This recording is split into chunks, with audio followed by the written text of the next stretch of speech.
Ini ada di Pokja Program Indonesia Pintar. Ada lagi Pokja Kartu Indonesia Pintar Kuliah dan Beasiswa Unggulan.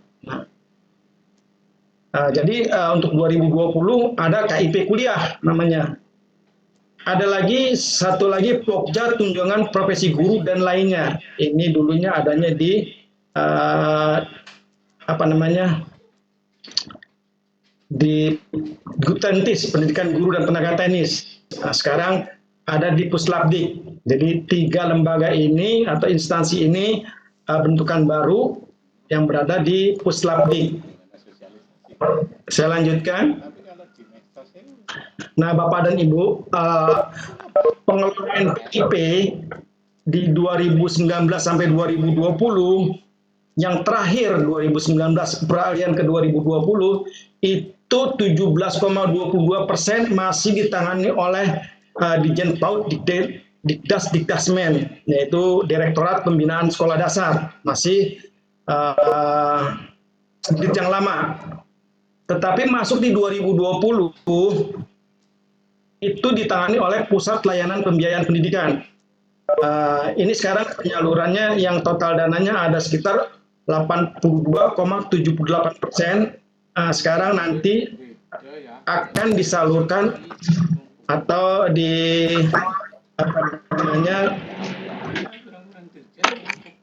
dicairkan di Puslapdik. Jadi gini Bapak Ibu. Jadi dana dari DIPA yang ada di kementerian untuk PIP yang 17,22% itu sudah disalurkan di tahun 2019 oleh Direktorat Pembinaan Sekolah Dasar.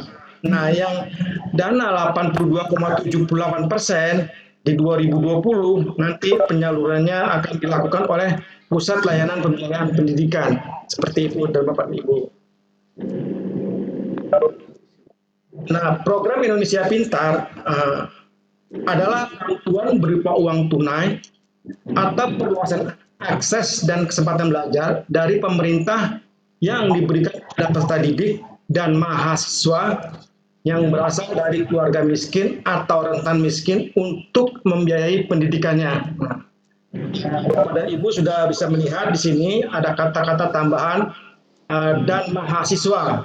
Di tahun 2019 itu tidak ada.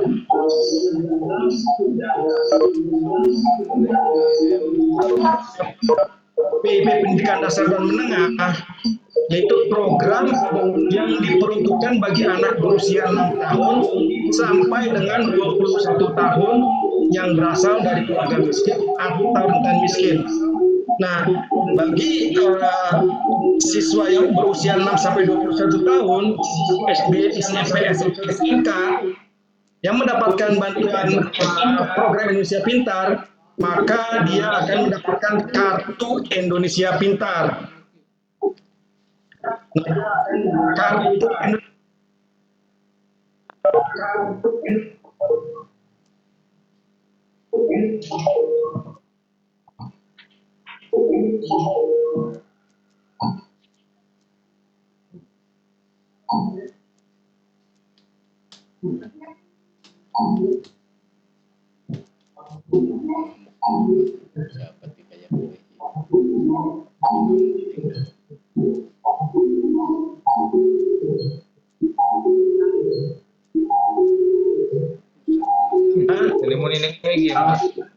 yang mendapatkan dari keluarga miskin atau rentan miskin. Dasar kita melaksanakan ini semua adalah Permendikbud nomor 10 tahun 2020 tentang program Indonesia Pintar dan Persesjen nomor 8 tahun 2020 tentang petunjuk pelaksanaan PIP. Jadi seperti itu Bapak dan Ibu. Dapat saya tambahkan, ada peraturan Presiden tentang program percepatan penanggulangan kemiskinan itu nomor 166 tahun 2014 dan instruksi Presiden nomor 7 tahun 2014. Itu semua dasar-dasar kita melakukan atau melaksanakan program Indonesia Pintar. Lanjut. Tujuan PIP Dikdasmen Satu, meningkatkan akses bagi anak usia 6 tahun sampai dengan 21 tahun untuk mendapatkan layanan pendidikan sampai tamat satuan pendidikan menengah untuk pelaksanaan pendidikan universal atau inisial wajib belajar 12 tahun.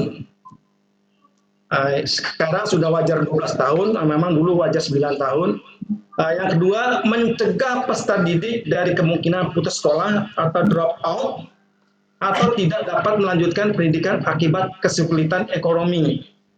Dan atau kita berusaha menarik siswa putus sekolah atau yang drop out atau tidak dapat melanjutkan agar bisa kita tarik atau kembali ke sekolah untuk mendapatkan layanan pendidikan.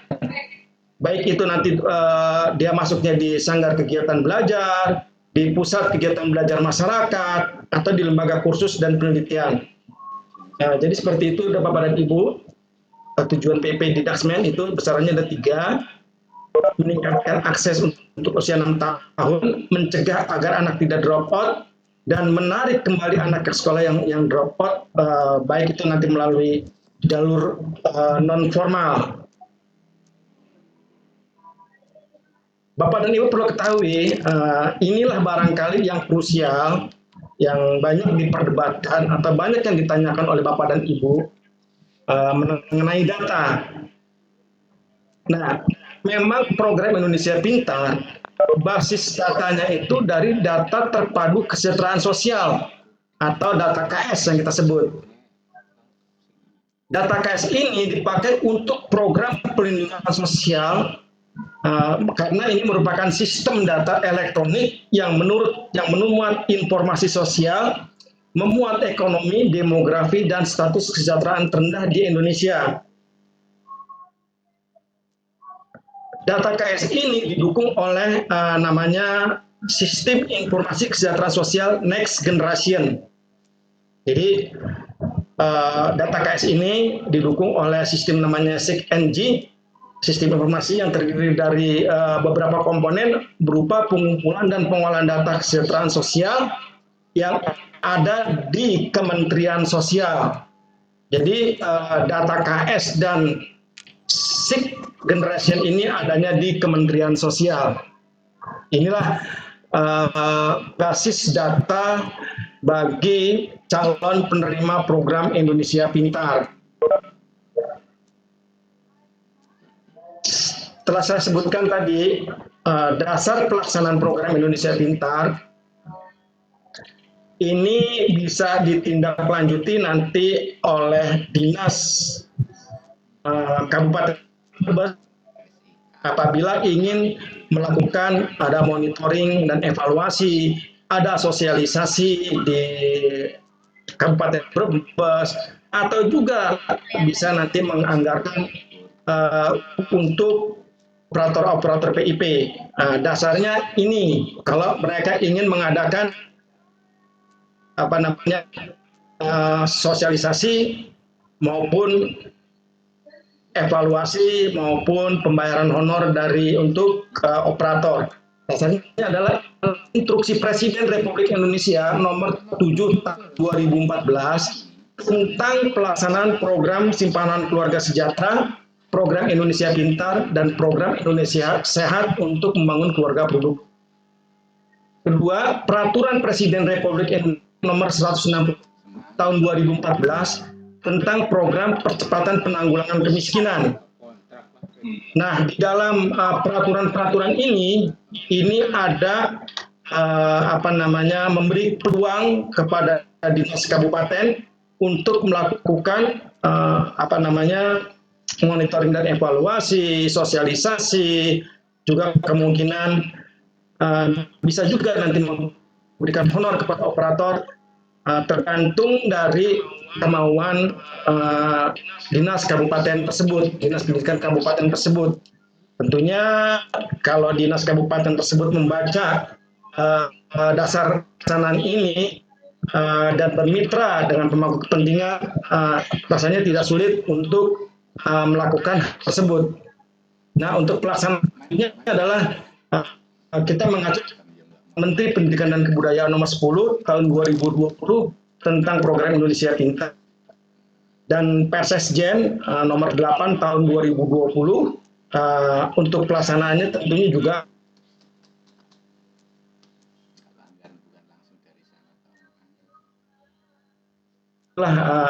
dasar pelaksanaan kami melaksanakan program Indonesia Pintar. Besaran uang yang didapat peserta didik sebagai berikut Bapak dan Ibu. Untuk tahun 2020, untuk satuan pendidikan SD, SDLB paket A, jumlah dana yang didapat pada semester genap adalah 225.000 untuk kelas 6. Di semester genap untuk kelas 1, 2, 3, dan 4 dan itu mendapatkan 450. Untuk semester gasalnya, semester ganjilnya, SD, SDLB paket A itu mendapatkan 225.000 untuk kelas 1. Untuk kelas 2, 3, 4, 5, 6 itu mendapatkan 400.000 pada semester gasal.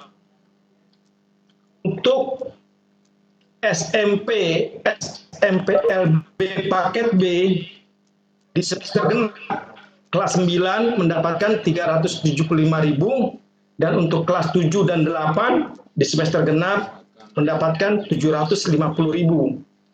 Untuk semester gasal SMP SMPLB paket B bagi peserta di kelas 7 dia akan mendapatkan 775.000 dan untuk kelas 8 dan 9 dia akan mendapatkan 750.000. Ini per semester, artinya setengah semester. Jadi 2 semester dalam 1 tahun. Nah, itulah yang didapatkan semester gasal untuk SMP lebih paket B untuk kelas 8 dan 9. Untuk SMA LB paket C maupun SMA di semester genap untuk kelas 12 di SMA itu mendapatkan 500.000 dan untuk kelas 10 dan 11 di semester genap itu mendapatkan 1 juta. Untuk semester gasal yang kelas 10 mendapatkan 500.000 dan yang kelas 11-12 mendapatkan 1 juta. Berbeda dengan SMK untuk semester genap yang kelas 12-13 mendapatkan 500.000 dan yang kelas 10 dan 11 itu mendapatkan 1 juta. Untuk kelas 10 di semester gasal itu mendapatkan 500.000 dan untuk kelas 11, 12 dan 13 mendapatkan 1 juta. Itulah berdasarkan saran yang diterima oleh peserta didik. Saya lanjutkan. Bapak dan Ibu, tadi juga ada yang bertanya sampai kapan program Indonesia Pintar berjalan gitu. Kalau melihat dari nawacita Presiden ini yang didukung oleh 3 kementerian, yaitu Kementerian Pendidikan Kebudayaan, Kementerian Agama, dan Kementerian Sosial untuk menunjang nawacita Presiden, yaitu untuk membangun keluarga produktif, meningkatkan efektivitas dan efisiensi pelaksanaan program perlindungan sosial, meningkatkan koordinasi dengan Menteri Sosial dan Tim Nasional Percepatan Penanggulangan Kemiskinan dan pemerintah provinsi dan pemerintah kabupaten kota, menyediakan kartu Indonesia Pintar sejumlah penerima program PIP untuk jenjang SD, SMP, SMK, juga membayarkan manfaat program Indonesia Pintar kepada siswa, sekaligus mensosialisasikan secara intensif kepada penerima PIP. Jadi program ini bisa berlanjut terus sepanjang APBN ada dan kemauan dari Presiden selanjutnya. Tapi dari beberapa periode, dari mulai BSM sampai PIP, semua presiden yang menjadi presiden ini melanjutkan program ini. Kami lanjutkan, barangkali Bapak dan Ibu. Nah, ini prinsip-prinsip PIP Dikdasmen atau prinsip-prinsip pelaksanaan PIP. Jadi satu prinsip efisien, yaitu menggunakan dana dan daya yang ada untuk mencapai sasaran yang ditetapkan dalam waktu singkat, cepat, dan dapat ditanggungjawabkan. Ada juga prinsip efektif, yaitu sesuai dengan kebutuhan yang telah ditetapkan dan dapat memberikan manfaat yang sebesar-besarnya sesuai dengan sasaran yang ditetapkan. Yang tidak kalah penting adalah prinsip transparan, yaitu menjamin adanya keterbukaan yang memungkinkan masyarakat dapat mengetahui dan mendapatkan informasi mengenai PIP. Dan juga ada prinsip akuntabel, yaitu pelaksanaan kegiatan dapat dipertanggungjawabkan. Karena di tingkat pusat ini dipertanggungjawabkan di Kementerian Keuangan, dalam hal ini ada BPK, ada inspektorat. Inilah prinsip akuntabel yang dapat dipertanggungjawabkan. Ada juga prinsip kepatutan, yaitu penjabaran program atau kegiatan dilaksanakan secara realistis dan proporsional. Yang terakhir adalah prinsip manfaat, yaitu pelaksanaan program Indonesia Pintar atau program kegiatan yang sejalan dengan prioritas nasional, seperti tadi nawacita dari Bapak Presiden. Seperti itu Bapak dan Ibu.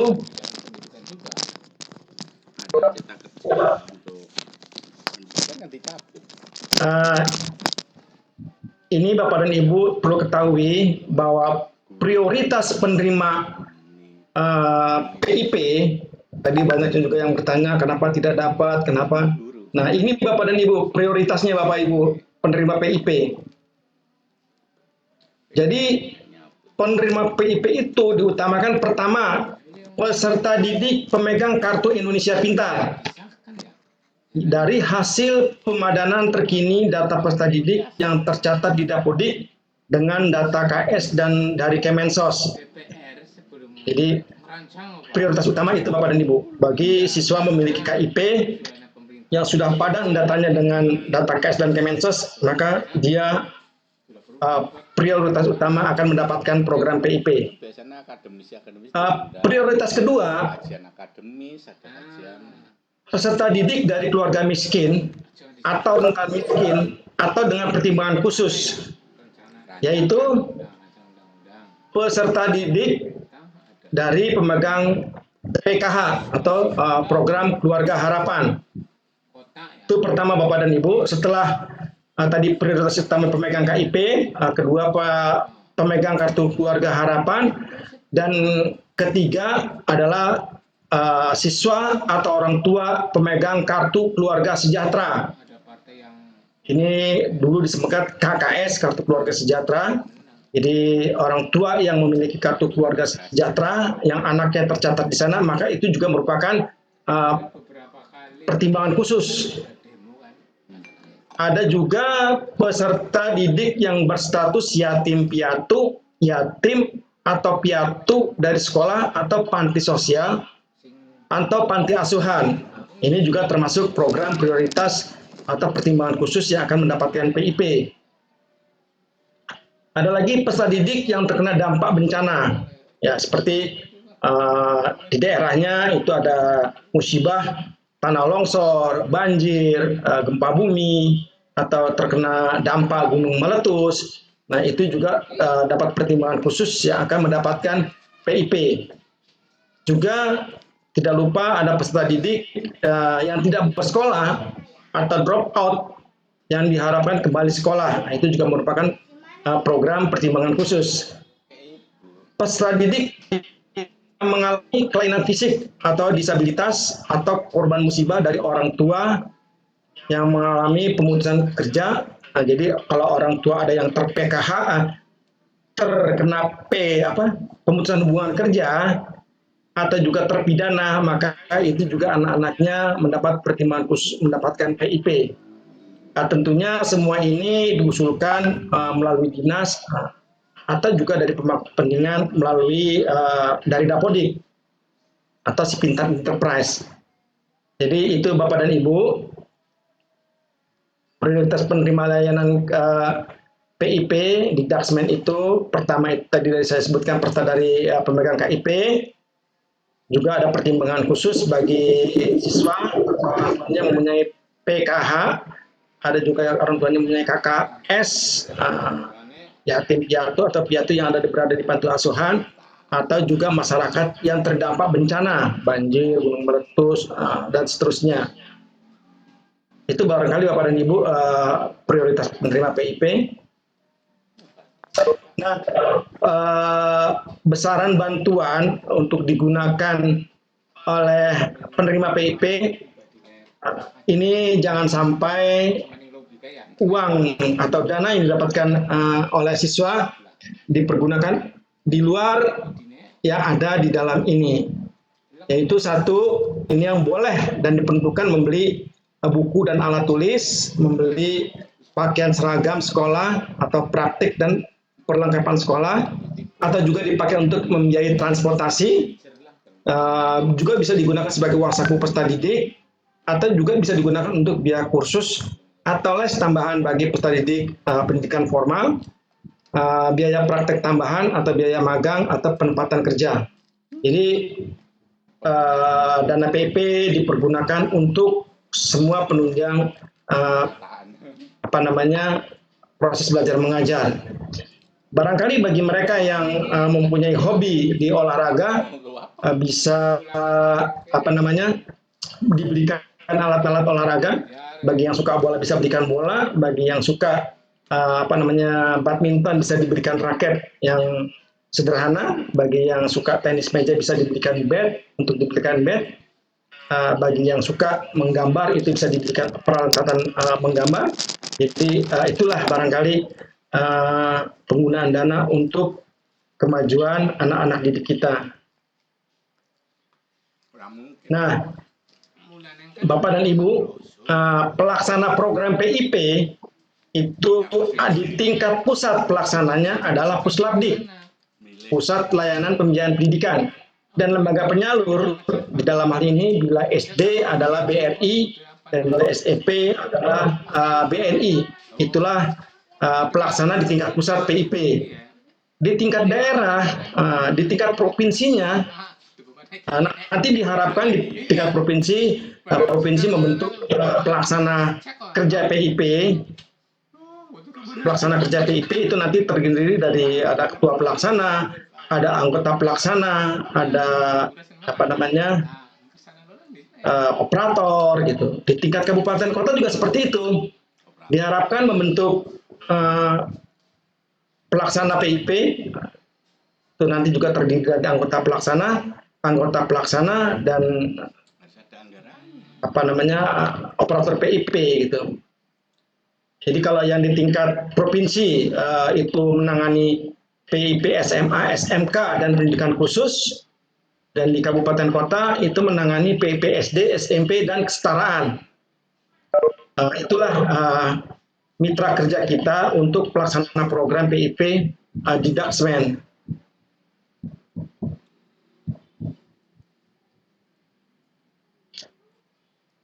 Ini juga perlu Bapak Ibu cermati mekanisme usulan dan penetapan PIP.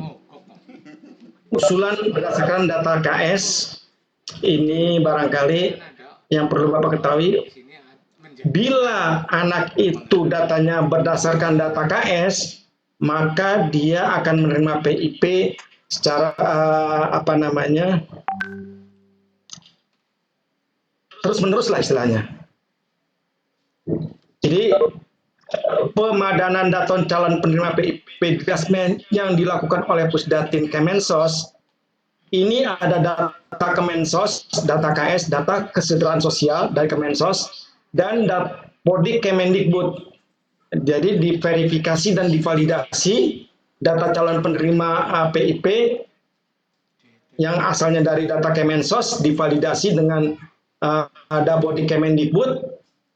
Inilah hasil data pemadanan.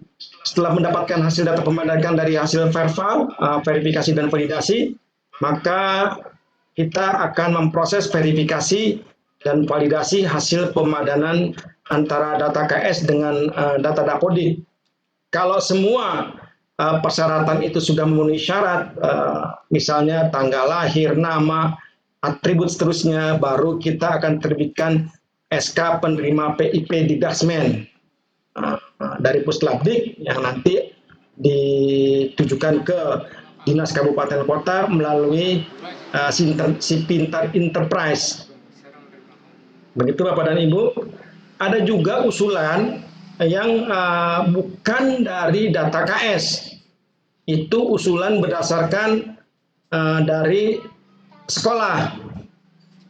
Jadi sekolah bisa mengusulkan itu nanti mencentang atau di sini ada satuan pendidikan memperbarui status kelayakan PIP kepada peserta didik sebagaimana kriteria pertimbangan khusus. Tadi yang pertimbangan khusus yang saya sebutkan yaitu bagi anak yang memiliki PKH, KKS, anak yang terdampak bencana, anak yang orang tuanya kena PHK, anak yang orang tuanya terpidana. Ini satuan pendidikan atau sekolah mencentang atau melayakkan anak-anak yang dari pertimbangan khusus. Selanjutnya nanti dari satuan sekolah ini mengirimkan ke Dinas Kabupaten, nanti Dinas Kabupaten memverifikasi, menyatakan layak, baru dia mengirimkan ke Sipintar Enterprise data usulan hasil validasi Sipintar. Satu lagi ada dari pemangku kepentingan, jadi ada dua di sini. Ada dari usulan dari Dinas Kabupaten Kota dan usulan dari pemangku kepentingan. Sama juga prosesnya seperti ini, pemangku kepentingan mengusulkan melalui aplikasi Sipintar Enterprise, sama sebetulnya dengan ini, nanti setelah NIK peserta pendidik, nama, tanggal lahir, nama orang tua, NSN cocok, itu bisa diterbitkan SKPIP sebagai calon penerima PIP. Prosesnya berbelit-belit. Barangkali itu Bapak dan Ibu, jadi sekali lagi saya sebutkan ada dua pengusulan. Pertama, anak itu berasal dari data KS, dan kedua, usulan yang prosesnya dari sekolah nanti diusul ke dinas nanti melihat, memverifikasi, bila layak nanti diusulkan ke aplikasi Sipintar. Ada juga dari pemangku kepentingan yang prosesnya sama, juga nanti dia mengusulkan ke aplikasi Sipintar. Setelah semua atributnya itu memenuhi syarat, baru akan diterbitkan SKPIP.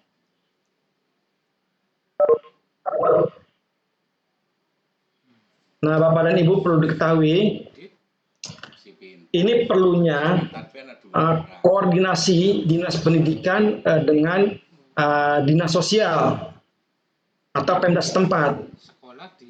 Karena data KS itu awalnya memang dari Dinas Sosial yang ada di Kabupaten Bapak dan Ibu. Jadi Pemda atau Pemkot sebisa mungkin itu nanti sering mengadakan memperbarui data masyarakat yang ada di wilayahnya. Jadi pemutahiran data KS itu wajib menjadi perhatian dari pemerintah daerah agar siswa dari keluarga miskin atau rentan miskin mendapatkan memiliki KIP. Jadi di sini kegagalan Pemda dalam memutahirkan data KS akan berpotensi siswa dari keluarga miskin atau rentan miskin tidak mendapatkan KIP dan terancam tidak dapat menerima PIP Didasmen. Jadi di sini perlu adanya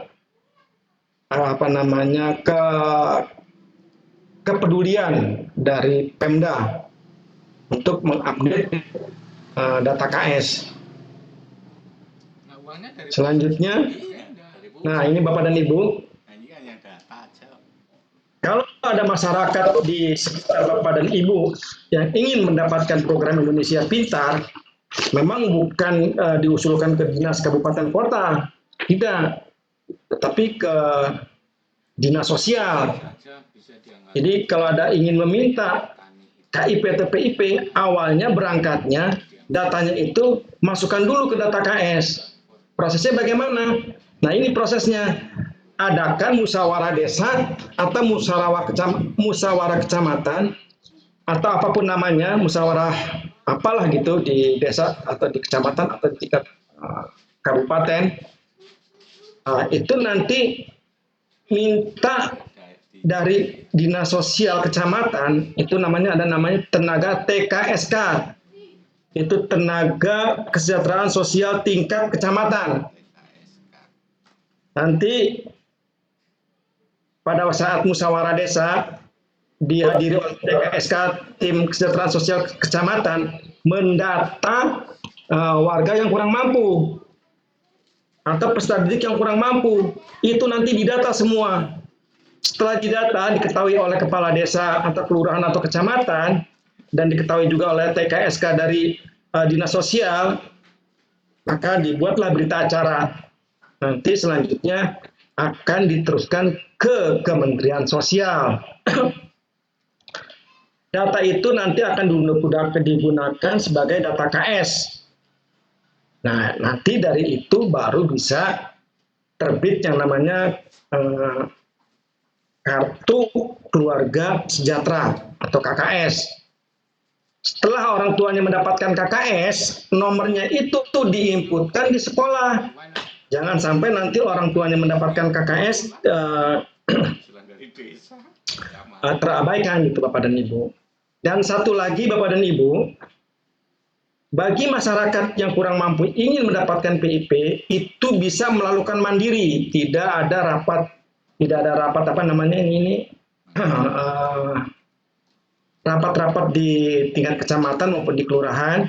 Itu caranya Bapak dan Ibu atau kepala sekolah atau ibu kepala sekolah bisa membuka laman dari Kemensos, yaitu di https://cekbansos.sig.kemensos.go.id. Nanti saya ketikkan di chat itu kalau ingin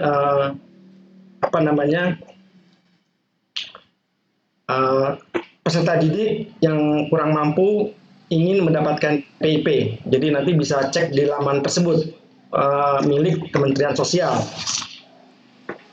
Selanjutnya, ini Bapak dan Ibu, setelah data dari si Pintar Enterprise kita ambil, kita buatkan SK, maka selanjutnya Kementerian Pendidikan dalam hal ini Puslavdik akan membuatkan SPP atau SPM.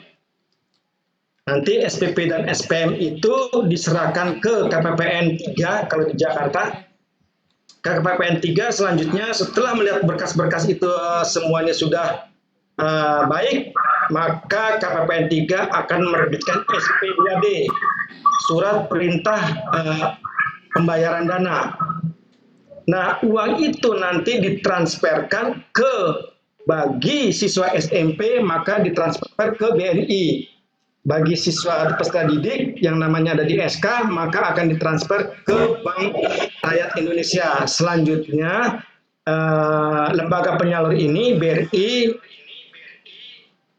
menyalurkan atau mencairkan untuk dicairkan kepada siswa SD. Dan SMP nanti dicairkan oleh BNI. Itu Bapak dan Ibu, alur penyaluran dana dari PIP di Gasmen.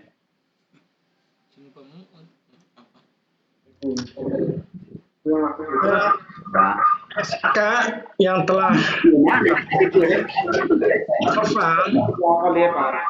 orang mikir orang ini bisa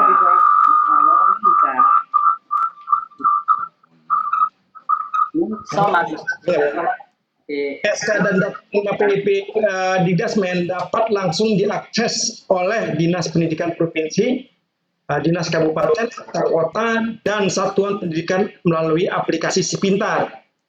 Dalam hal satuan pendidikan atau belum tidak dapat mengakses Si Pintar, maka SK dan data dapat disampaikan secara konvensional.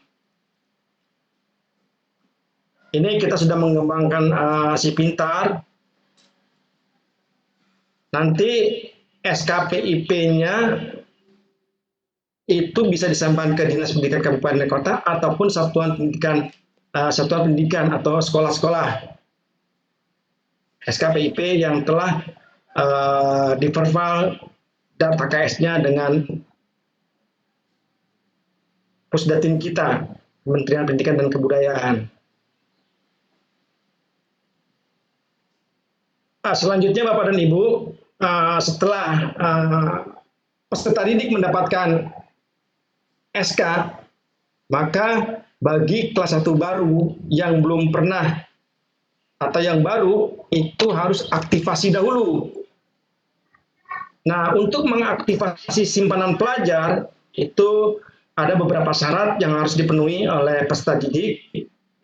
Satu adalah surat keterangan aktivasi rekening simpanan pelajar oleh Kepala Satuan Pendidikan. Jadi ada surat keterangan dari Kepala Sekolah dan juga membawa identitas pengenal peserta didik, itu berupa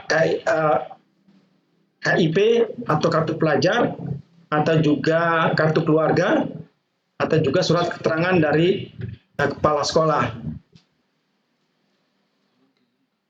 Nanti di lembaga penyalur, bank akan memberikan formulir yang disebut 3A, itu anak peserta didik akan mengisi, baru nanti diterbitkan buku simpanan pelajar. Bagi yang SD nanti diterbitkan oleh BRI, dan bagi SMP akan diterbitkan oleh BNI.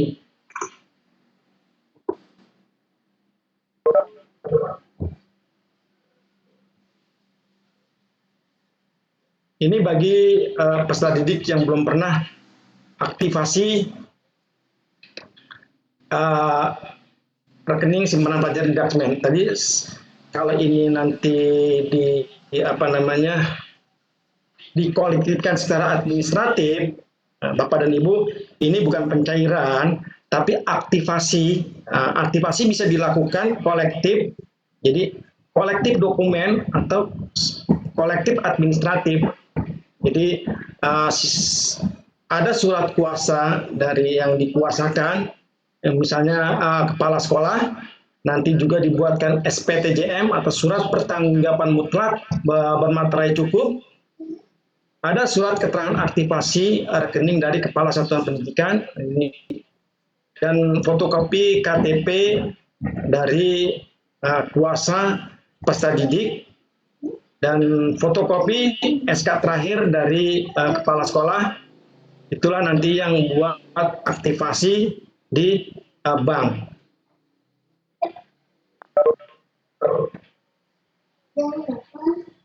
Ini masih persyaratan tadi, aktivasi secara kolektif, karena ada berdomisili di daerah yang berbukit-bukit, yang transportasinya sulit, atau juga pengguna PIP-nya tidak bisa mengambil atau mengaktifasi secara langsung.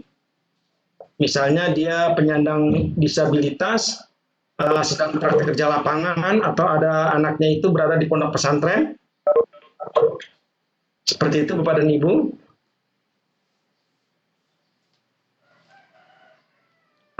Ini aktivasi KIP ATM. Jadi bagi peserta didik yang telah aktivasi buku simpanan pelajar, artinya sudah aktivasi buku, maka bila anak itu mengambil uang pertama kali di bank, membawa buku tabungan, maka dia bisa meminta kartu Indonesia Pintarnya di bank tersebut dengan membawa identitas pengenal peserta didik atau juga buku simpanan pelajar atau simpel. Jadi dua persyaratan ini. Kalau misalnya anaknya itu anak SD, identitas pengenalnya bisa juga minta surat keterangan dari kepala sekolah dan membawa buku simpanan pelajarnya untuk diterbitkan KP ATM-nya bagi SMP di BNI, bagi SD di BRI. Saya lanjut. Penarikan dana. Penarikan dana ini bisa menggunakan kartu Indonesia Pintar dan juga bisa menggunakan buku tabungan. Kalau menggunakan ATM itu bisa langsung ke ATM. Bagi yang menggunakan kartu atau menggunakan buku, maka anak tersebut harus datang ke bank dan disertai orang tua, mengingat di buku rekening bank itu masih atas nama orang tua. Ini masih penarikan dana. Nah, Bapak dan Ibu perlu diketahui, bagi peserta didik yang telah mendapatkan KIP, bisa dibatalkan terhadap siswa penerima KIP atau yang ber-KIP bila satu, anak tersebut meninggal dunia. Kedua, anak tersebut putus sekolah atau tidak melanjutkan pendidikannya. Ketiga, tidak diketahui keberadaannya. Misalnya, anaknya itu ikut orang tuanya menjadi nelayan gitu, mencari ikan di tengah laut. Atau juga anaknya itu ikut orang tuanya bekerja di perkebunan. Yang keempat, anak tersebut atau orang tua tersebut menolak menerima KIP. Jadi bukan tidak ada orang tua yang menolak KIP, banyak. Karena mengingat ekonominya sudah meningkat. Mungkin dahulunya tidak berpunya, di tahun berikutnya ekonominya atau rezekinya bagus, maka dia menolak KIP. Kelima, tidak lagi memenuhi ketentuan prioritas sasaran sebagai penerima PIP di Dasmen. Jadi ini tadi ada ketentuan prioritas sasaran, adalah tadi yang kena musibah, banjir, kebakaran, ada juga yang bapaknya kena pemutusan hubungan kerja, ada orang tuanya yang terpidana, ada dia di panti asuhan gitu. Itu apabila sudah tidak lagi memenuhi kriteria itu, maka bisa dibatalkan atau pembatalan KIP-nya. Atau juga yang keenam, tercatat sebagai data ganda penerima PIP. Jadi kalau dia ada namanya 2 kali terbit, maka salah satunya harus dibatalkan.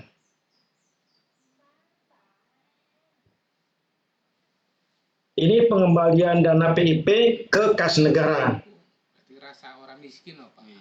Pengembalian bisa dilakukan oleh sekolah, juga bisa dilakukan oleh Kementerian Pendidikan dan Kebudayaan.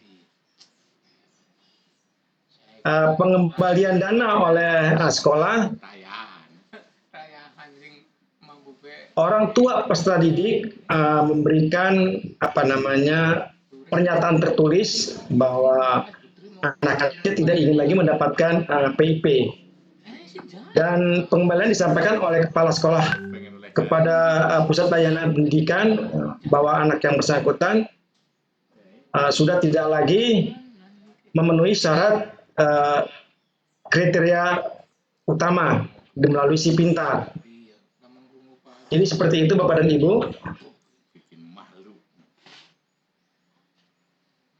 Ini ada pemantauan dan evaluasi.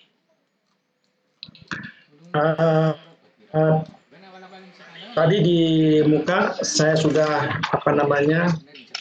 jelaskan bahwa Dinas Kabupaten Kota seharusnya bisa melakukan sosialisasi, bisa juga melakukan monitoring dan evaluasi, juga bisa melakukan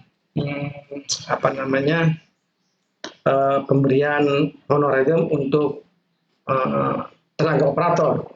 Tentunya dengan berpedoman tadi Inpres nomor 7 tahun 2014 dan Perpres 116 tahun 2014.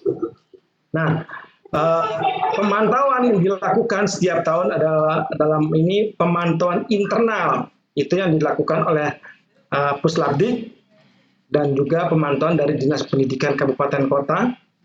Untuk pemantauan eksternal dilakukan LSM maupun BPK maupun Inspektorat Jenderal. Ini eksternal.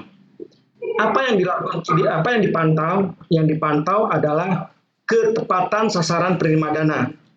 Jadi jangan ada error bagi anak yang tidak mampu tetapi mendapatkan program PIP. Jadi ini kita pantau mengenai ketepatan sasaran penerima dana. Juga kita pantau ketepatan jumlah dana yang diterima si anak atau peserta didik. Sesuai tidak dengan besaran-besaran dana yang telah disebutkan di atas. Bagi anak SD 450 dalam 2 semester, untuk SMP 500.000 dalam 2 semester, dan SMA SMK 1 juta dalam 2 semester. Juga kita pantau ketepatan waktu penyaluran. Tepat tidak waktu penyalurannya, cepat tidak waktu penyalurannya. Dan terakhir keempat, yang kita pantau adalah kesesuaian penggunaan dana oleh peserta didik. Jadi setelah dana itu dicairkan, untuk apa penggunaannya? Apakah tadi sudah digunakan untuk membeli peralatan sekolah, diberikan untuk buku, sepatu, gitu. Jangan sampai dalam pemantauan digunakan oleh orang tua maupun siswanya untuk membeli pulsa, orang tua laki-lakinya untuk membeli rokok. Jadi tidak peruntukannya untuk keperluan sekolah. Di sini juga ada pengaduan Bapak dan Ibu. Bapak dan Ibu bisa dalam hal kesulitan di dalam PIP ada pengaduan. Kalau juga ada peserta didik orang tuanya menyalahgunakan dana PIP, itu ada pengaduan di nomor telepon ini ada di 021 570 3303. Ada juga di 021 579 03020. Atau juga Bapak bisa melalui HP di 081 197 6929. Atau Bapak juga bisa menyampaikan ke surat elektronik di pengaduan@kemendikbud.go.id, atau juga bisa ke laman kita di ult.kemendikbud.go.id. Itu pemantauan dan pengaduan yang kami lakukan. Nah, pada masa pandemi COVID ini, kita juga masih bisa memberikan percepatan atau pencairan dana PIP di suatu daerah, tentunya dengan melihat atau mengkondisikan dengan protokol COVID-19, yaitu menggunakan masker bagi peserta didik yang akan mengambil, dan juga dibatasi jumlah siswa. Barangkali mungkin beberapa jam sekian orang, nanti selanjutnya jam sekian orang, jam sekian orang gitu. Yang penting Bapak koordinasi dengan banknya dalam pandemi ini bisa menarik dana tersebut dengan memperhatikan protokol kesehatan. Barangkali Bapak dan Ibu yang dapat kami sampaikan. Ini ada Sistem Informasi Program Indonesia Pintar atau Si Pintar. Nah, Si Pintar adalah aplikasi berbasis web yang dikelola oleh Pusat Layanan Pembiayaan Pendidikan untuk menyimpan, memproses, dan mendistribusikan informasi PIP. Jadi semua informasi berkenaan dengan PIP ada di aplikasi Si Pintar. Di aplikasi Si Pintar ini digunakan untuk eksternal dan internal. Itu kan kehidupan Digunakan internal yaitu digunakan oleh Pusdatin, digunakan oleh Inspektor Jenderal, pemerintah dari pengusaha dan juga digunakan oleh Ditjen PAUD, Dikdas, dan Dikdasmen. minta proyek Sekaligus pusat layanan pembiayaan pendidikan. Nah, eksternalnya itu digunakan oleh lembaga penyalur yaitu Bank BRI dan BNI, ada juga dari staf presidenan. Ini Dinas Pendidikan Provinsi, Kabupaten, Kota juga termasuk eksternal yang menggunakan aplikasi Si Pintar dan sekolah. Itu dari aplikasi Si Pintar digunakan eksternal dan internal untuk menginformasikan segala sesuatunya yang berkenaan dengan PIP. Ini menu Si Pintar. Di Si Pintar itu ada 15 menu. Ada rekap penyaluran PIP, kedua ada rekap pencairan PIP, tiga ada rekap aktivasi PIP, KIP, ada rekap pembatalan PIP, ada rekap pengembalian ke kas negara, ada detail penyaluran PIP, ada detail pencairan PIP, ada juga detail aktivasi KIP ATM, ada juga detail pengembalian dana ke kas negara, ada juga pengusulan, ada juga upload bukti aktivasi rekening persiswa, ada juga pengajuan pengembalian kas negara, dan pencairan profil bantuan siswa atau pengaduan. Jadi 12 ini ada di semuanya di menu Si Pintar. Yang perlu kami ingatkan adalah di nomor 12, Bapak dan Ibu. Kami mengharapkan di Si Pintar itu yang di 12 upload bukti aktivasi rekening persiswa, tolong sekolah minta kepada siswanya memfotokopi lembaran pertama buku simpanan pelajar dan lembaran akhir penarikan uang. Itu nanti bisa kepala sekolah diuploadkan ke Si Pintar. Ini sebagai nanti pertanggungjawaban kami bahwa uang itu sudah dicairkan. Nanti pertanggungjawaban kami ke BPK dan ke Inspektorat Jenderal. Jadi buktinya inilah dana yang telah ditarik oleh peserta didik melalui bukti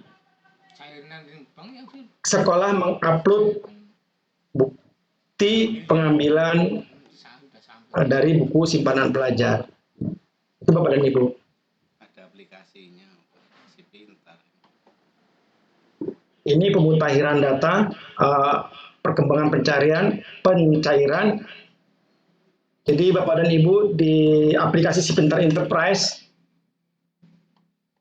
ada data yang bisa dilihat oleh publik, yaitu di laman http://pip.kemendikbud.go.id. Nah, ini data bisa dilihat oleh umum di aplikasi Si Pintar atau di laman ini. Nah, untuk yang khusus artinya yang bisa dilihat oleh Dinas Kabupaten Kota adalah ada di laman https://pip.kemendikbud.go.id/enterprise. Nah, ini data yang hanya bisa dilihat oleh Dinas Kabupaten Kota atau sekolah. Jadi ada dua yang bisa diakses. Yang satu untuk umum bisa dilihat oleh umum dan juga lembaga swadaya masyarakat. Yang satu lagi khusus untuk internal kita. PIP 2020. Jadi Puslabdik di tahun 2020 sudah menganggarkan untuk 10.360.614 peserta didik dengan besaran dana untuk SD 4.212.276.300.000 untuk SD. Jadi Bisa saja. untuk SD, SMA, SMK Satu desa. itu ada 17.927.992 dengan total dana 9.628.971.300.000. Ini uang yang Kecamatan Bela. cukup sangat banyak. Desa se-Indonesia. Jadi Bapak dan Ibu nanti bisa mendapatkan materi ini nanti dengan Pak Beni bisa, atau juga nanti Bapak Ibu bisa minta materi ini ke Pak Beni dari Dinas Kabupaten Brebes. Jadi kami lanjutkan saja karena ini berkaitan dengan yang 2020 yang masih berjalan, nanti bisa diambil ke Pak Beni. Nah, Bapak dan Ibu, dalam perjalanan waktu kita melakukan inovasi-inovasi untuk PIP agar lebih cepat di dalam penyaluran dan pencairan. Di sini kita menggabungkan PIP yang awalnya masing-masing Direktorat Jenderal, ada tadinya SD ada di SD, SMP ada di Direktorat SMP, sekarang digabungkan di Puslapdik SD, SMP, SMA, SMK dan perguruan tinggi. Itu inovasi pertama kami. Dan juga kita mendapatkan dispensasi pencairan dari KPPN yang awalnya bisa 2 minggu, 3 minggu untuk pencairan, sekarang 1 hari bisa pencairan. Ada juga relaksasi aktivasi rekening dan pengambilan yang awalnya seluruh siswa yang berada di zona merah dapat melakukan pencairan dengan mengasahkan kepada kepala sekolah atau kolektifkan di musim COVID-19 ini. Jadi Bapak dan Ibu, itulah inovasi yang telah dilakukan oleh Puslapdik. Bapak dan Ibu bisa dibaca selanjutnya dan ini nanti bisa didapatkan oleh Bapak dan Ibu dengan meminta ke Pak Beni.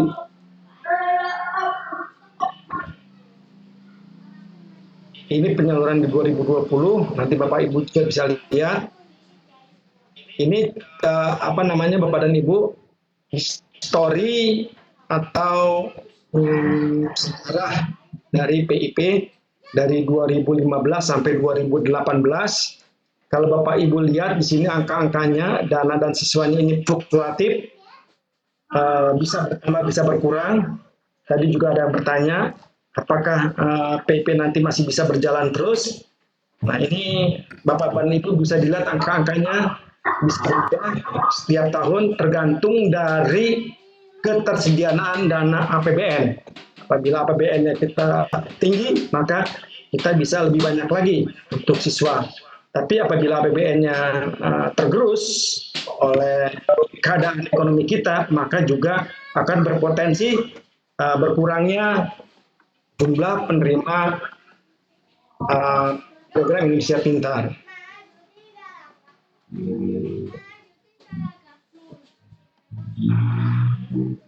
Barangkali itu Bapak dan Ibu yang dapat kami sampaikan. Ini masih sejarahnya di 2005 sampai 2012 itu lembaga penyalurnya adalah PT POS.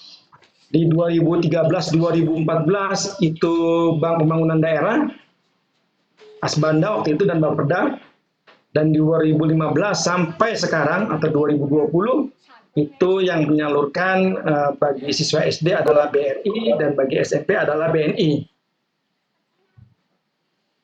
Cukup sekian Bapak dan Ibu, kami menyampaikan materi saya. Saya mohon maaf apabila dalam penyampaian materi